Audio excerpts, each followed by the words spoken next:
Good morning sir. Good morning sir. Good morning Rumpelstiltskin. Sir thank you sir, నా పేరు ఇంత perfect గా పిలిచినందుకు. అయినా అదేం దిక్మల్ పేర్రా, రంపల్ స్టిల్ స్కిన్ స్కిన్లెస్. రే రే రే రే రే నన్నేమను కానీ నా పేరునేమనుకో. నీలాంటి ఎదలకు నా పేరు పలకడం రాదు కాబట్టేరా దాన్ని షార్ట్ చేసి రాంపాల్ అని పెట్టుకున్నాను. నీ బాగుందలేరా, నీ బాగుందరా రే.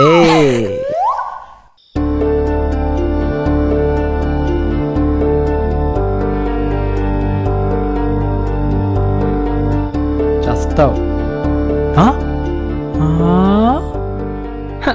ఎవడ్రాడు స్వాతి ముచ్చలో ఉన్నాడు. Hi all, this is mister Preetham. మన హెడ్ ఆఫీస్ నుంచి ట్రాన్స్ఫర్ అయ్యి వచ్చారు. అక్కడ the best employee and the genius. Hi, thank you. Rampal తన ప్లేస్ చూపించు. ఓకే సార్, రండి. Hi, my name is Rumpelstiltskin. Oh nice name. అదే నీ ఛాంబర్. ఏంటి ఈ పేరు ఇంత ఎగ్జైటింగ్ ఉందని ఫీల్ అవుతున్నారా? జనరల్ గా మన ఆఫీసులో కూడా కనీసం ఒక్కసారి నా పేరు గురించి డిస్కస్ చేస్తారు తెలుసా? అంత ఎగ్జైటింగ్ ఏం లేదే. ఈ పేరుతో చిన్నప్పుడు మా నాన్నకు లెసన్ ఉండేదంట, నాకు చెప్పేవారు. ఓహ్, సీక్రెట్ రివీల్ అయిపోయింది భయ్యా. చిన్నప్పుడు మా నాన్నగారికి కూడా ఇదే లెసన్ గురించి ఉండేదట. ఆ పాఠం చెప్పిన లేడీ ఇంగ్లీష్ టీచర్ కి ఆ ఏజ్ లోనే మా డాడీ జంబర్కి క్రష్ అనమాట. ఆమె గుర్తుగా నాకు ఈ పేరు పెట్టారు. చందమామ కంటే అందమైన ఈ నేరేడు పండు లాంటి రూపాన్ని ఇచ్చిన మా నాన్నగారు పెట్టిన పేరు కాబట్టి నాకు ఈ పేరు అంటే రెస్పెక్ట్. వాళ్ళు ఎప్పుడో వెళ్ళిపోయారా, నువ్వు కూడా వెళ్ళి ఆవిడకని చూపించుకోరా బాబు, మమ్మల్ని దెబ్బక్కరా.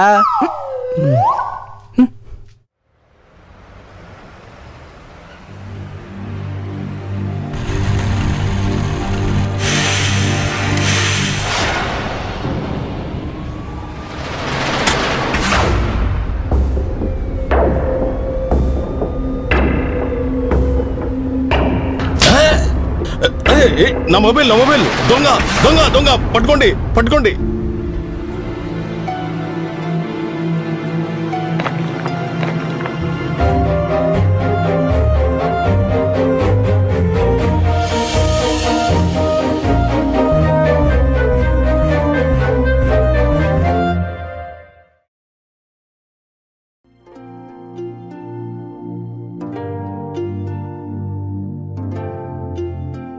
మన చుట్టూ ఉన్న వాళ్ళ గురించి మనకు బాగా తెలుసు అనుకుంటాం, కానీ అది నిజం కాదని తెలిసింది.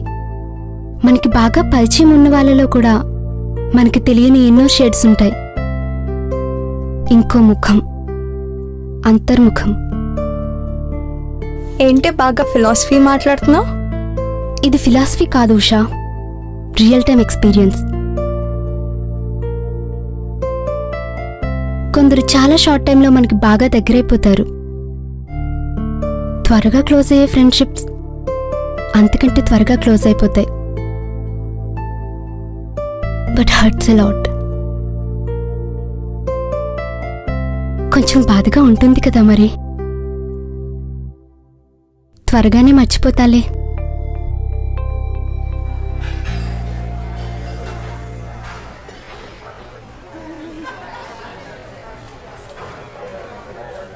బాబాయ్ రా, ఇక్కడ కూర్చో. అలాగే బాబు.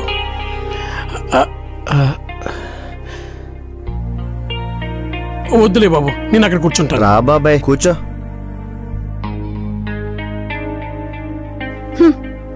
పదండి వెళ్దాం.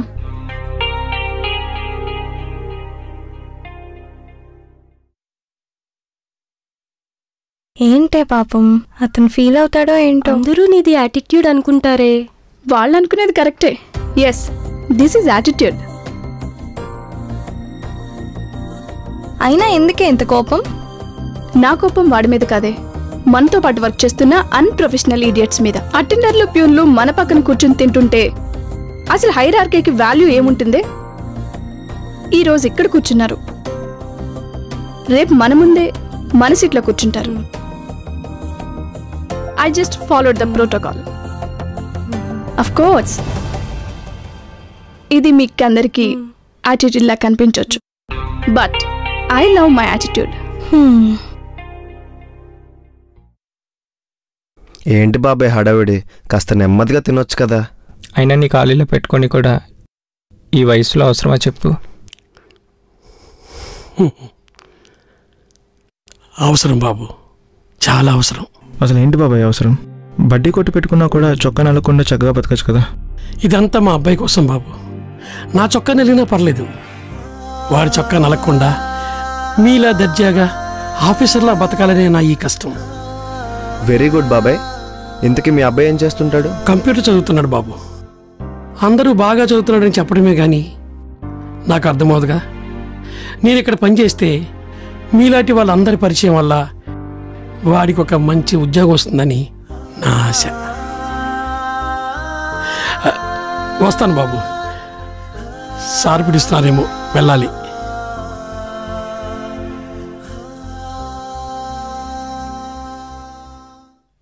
రే నువ్వు మరీ అంత ఎమోషనల్ అవ్వకురా బాబు. రేపు నాన్ ఫార్మల్ డే. మన చిలకలన్నీ రేపు రంగురంగుల బట్టలతో సీతాకోక చిలకలై వస్తాయి. ఈ ఏజ్లో మనం దీని గురించి ఆలోచించాలి. బాబాయ్కి అది కరెక్ట్, మనకి ఇది కరెక్ట్. నీ చిత్తకారితే ఏరా రేపు మన చిలకలను చూడరా. రే ఎవడ ఎన్ని ఎదవేసాలు వేసినా, ఈడి ఎంత మంచోళ్ళ నటించినా మనదంతా ఒకటే జాతి, కుక్క జాతి. కరెక్టేరా, కాకపోతే మేము జాతి కుక్కలం, నువ్వు ఊర కుక్కవి.